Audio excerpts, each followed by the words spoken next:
स्वागत है। बंगाल चुनाव से जुड़ी खबर। 15 बूथों पर मतदान जारी है। डायमंड हार्बर के 4 सीटों पर मतदान हो रहा है।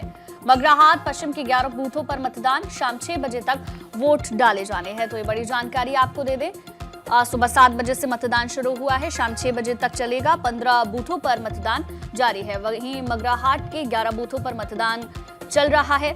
आपको बताएं, चुनाव आयोग ने इन बूथों पर ईवीएम से छेड़छाड़ और झड़प की शिकायत के बाद फिर से वोटिंग कराने का फैसला लिया है। सभी बूथ दक्षिण 24 परगना जिले में आते हैं, जहां आज वोटिंग चल रही है। दरअसल आपको बता दें, टीएमसी बीजेपी के कार्यकर्ताओं के बीच में रात भर हुए टकराव के बाद कोलकाता पुलिस ने सख्त कदम उठाए हैं। ईवीएम स्ट्रांग रूम में 200 मीटर के दायरे में लॉकडाउन जैसी पाबंदियां लगा दी गई हैं। कड़ी सुरक्षा व्यवस्था के बीच में वोटिंग प्रक्रिया चल रही है। धनंजय हमारे साथ जुड़ गए हैं आज ज्यादा जानकारी लेकर। धनंजय, हमने देखा इसके पहले जब फर्स्ट फेज का इलेक्शन हो या सेकेंड फेज का इलेक्शन हो, काफी सुरक्षा व्यवस्था के बीच में वोट डाले जा रहे थे। आज वहां पर किस तरीके से तैयारियां की गई हैं? पलक, देखिए, जिस तरह से चुनाव आयोग को रिपोर्ट मिला था, चाहे ऑब्जर्वर की बात करें या फिर वहां पे तैनात जो अधिकारी होते हैं उनके द्वारा रिपोर्ट दिया गया था, दक्षिण 24 परगना के डायमंड हार्बर के 4 और मरगा के 11 बूथ हैं, जहां पे मगराहाट के 11 बूथ हैं जहां पे दोबारा वोटिंग की जा रही है। सुबह 7 बजे से शाम को 6 बजे तक मतदान किए जाने हैं और पूरी तरह से उसी तरह से सुरक्षा व्यवस्था चाक चौबंद किया गया जिस तरह से फर्स्ट फेज और सेकंड फेज में सुरक्षा व्यवस्था की गई थी। हालांकि कई बूथ पे ऐसे घटनाएं घटी थी जिसमें सीसीटीवी फुटेज हो, ऑब्जर्वर की रिपोर्ट के बाद चुनाव आयोग ने निर्णय लिया था कि वहां पे दोबारा वोटिंग कराया जाना चाहिए और पूरे ढोल नगाड़े के साथ उस एरिया में तमाम बूथों पे प्रचार प्रसार कराया गया और आज सुबह से मतदान के लिए मतदाता लाइन में लगे हुए हैं। देखिए, बहरहाल जिस तरह से चुनाव खत्म होने के बाद भी 700 कंपनियां सीआरपीएफ सीएफएफ के जवान बंगाल में मौजूद है। 4 तारीख को नतीजे आने हैं, उससे पहले तमाम जो घटनाएं घटी थी उसका चुनाव आयोग की नजर भी है। लेकिन हालांकि आज जिस तरह से डायमंड हार्बर और मरगाहाट जो दक्षिण 24 परगना के जिले में आते हैं, 15 बूथ है, वहां पे वोटिंग की जा रही है। सुरक्षा व्यवस्था के चाक चौबंद के साथ शांति तौर पे अभी जहां तक अभी जो जानकारी निकल के शांति व्यवस्था मौजूद है और लोग कतारबद्ध, चाहे महिला हो, पुरुष हो, युवा वोटर हो, कतारबद्ध होकर अपनी अपनी बारी का इंतजार कर रहे हैं। सुबह सुबह का वक्त है और क्योंकि देखिए आज 6 बजे तक मतदान होना है, तो लोग सुबह सुबह ही, क्योंकि गर्मी का समय हो जाता है, धूप हो जाता है, इसलिए सुबह सुबह बड़ी लंबी लाइन लगी हुई है और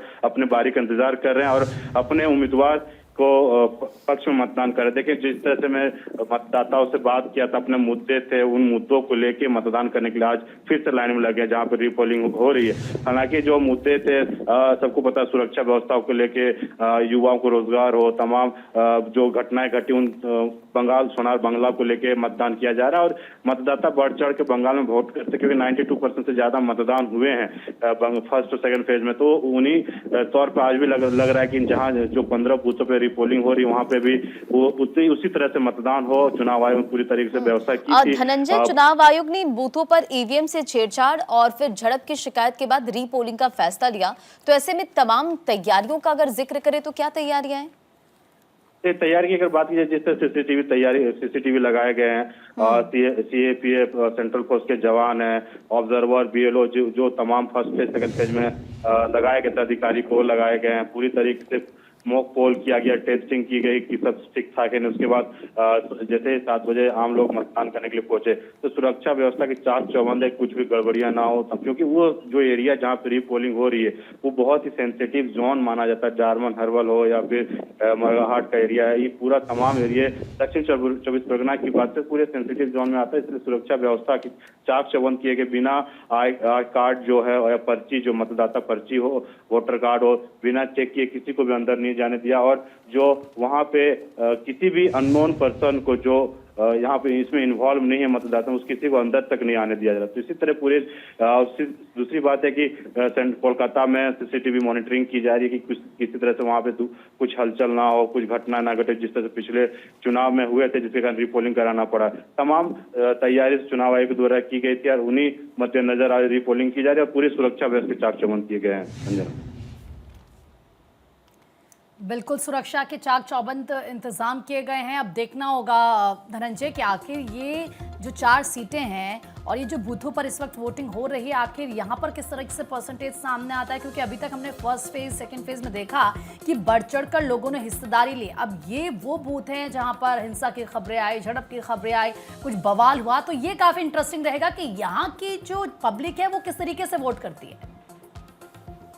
देखिए, सुरक्षा व्यवस्था जिस तरह की गई है, कितने परसेंटेज होंगे वो देखने वाली बात है, क्योंकि जिन बूथों पे मतदान हो रहे हैं, उत्तर एयरपुर एमपी स्कूल, नाजरा एमपी स्कूल, अलग अलग कमरे में देवला एमपी स्कूल, भोला नौपाड़ा गर्ल्स हाई मदरसा, एक तरफा मलाया एमपी स्कूल, ये तमाम जहाँ पे स्कूल हैं, जहाँ पे डायमंड हार्बर की अगर बात की, जब Bagda junior high school, Chandra MP school, Haridevpur MP school और रॉय नगर एमपी स्कूल, इन एक एक कमरे में दोबारा मतदान किया जा रहा है। और यहाँ पे अगर बात की जाए, देखिए सुरेंद्र की कल बात की गई थी तो मीडिया से उन्होंने साफ साफ कहा था कि मारगरा हाट वेस्ट की जहाँ पे मतदान में गड़बड़ी हुई थी, डायमंड हार्बर की बात करें वहाँ गड़बड़ी हुई थी। चुनाव आयोग ने जिस तरह से निर्णय लिया उसका स्वागत करते हैं, लेकिन वही बात की जाए तो तमाम जो विपक्षी के नेता थे उन लोगों का इस पे कुछ भी कहना नहीं था। हालांकि देखिए, जिस तरह से चुनाव आयोग ने व्यवस्था की थी, लगभग 2400 कंपनियां तैनात किए गए थे और सुरक्षा चाक चौबंद थे, लेकिन कुछ जब वहां पे लोगों ने जो इस तरह से गड़बड़ियां फैलाई थी, और सीसीटीवी फुटेज में जो वीडियोज आए थे, जांच किया गया, ऑब्जर्वर हो वहां से उनसे बिल्कुल धनंजय, अब आज देखना होगा किस तरीके से ये पूरी प्रक्रिया चलती है, क्योंकि हमने देखा कि इसके पहले भी लगातार दोनों ही फेज में छिटपुट हिंसा की खबरें भी सामने आई थी। फिलहाल बहुत शुक्रिया आपका पूरी जानकारी के लिए।